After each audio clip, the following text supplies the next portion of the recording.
I think that many people thought that Kevin Spacey was in trouble with this case. At first, there were a lot of people who had made allegations, but of course he's now been found not guilty of any of those allegations and leaves the court without a stain on his character. But of course, this had been a high-profile case.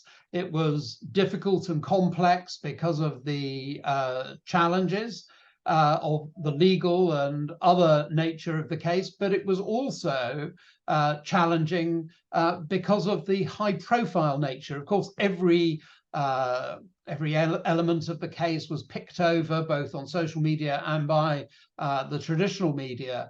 And so any challenges or problems or mistakes that had been made would have been jumped upon. And I think it's enormous credit to everybody involved in the case, the judge, the jury, the prosecution and the defense, that actually there's been very little adverse comment, if any, about the way this has been conducted.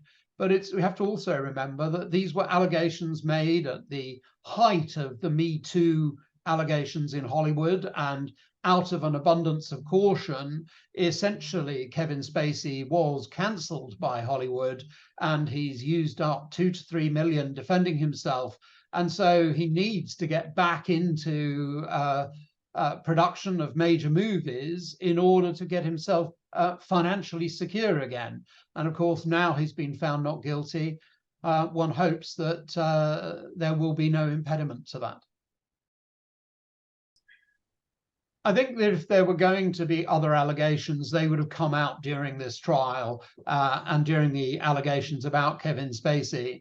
Of course, this was a trial in London. He's been acquitted by a jury after a lengthy examination of all the evidence that was put forward and the evidence from the men who will remain anonymous under English law, as people who make allegations of sex crimes do.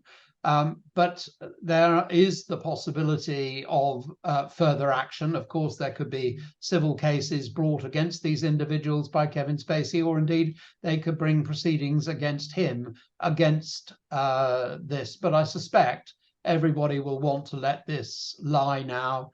It's had a full airing. It's had a full consideration in the full glare of public spotlight and examinations. And I suspect that everybody will want to put this episode behind them. I think we have to put this in the perspective of the Me Too allegations. Of course, we've seen a lot of those involving Hollywood. And one of the things that's always in the past been a sort of telltale signature is that if one or two people come out and make an allegation, there's usually a whole retinue of individuals who then follow. And we saw that with Harvey Weinstein, and we've seen it with other celebrities as well.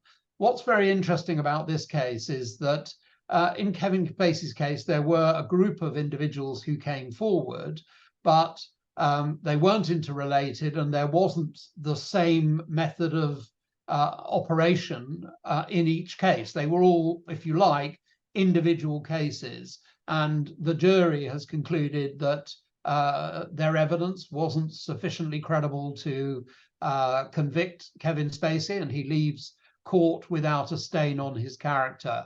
But this is unusual in the Me Too movement because a number of people have left court with enormous stains and many more claims coming out. Perhaps the only example of a, if you like, a score draw was Johnny Depp, where he was found to have beaten Amber Heard by a judge in London, but a jury in Washington decided that he hadn't. And so that really wasn't a good result for either of them. But in this case, nobody is further pursuing Kevin Spacey in relation to the same or similar allegations. And so I think that Kevin Spacey will be able to put this behind him, and I suspect he'll be snapped up by Hollywood producers desperate to get on and make new movies.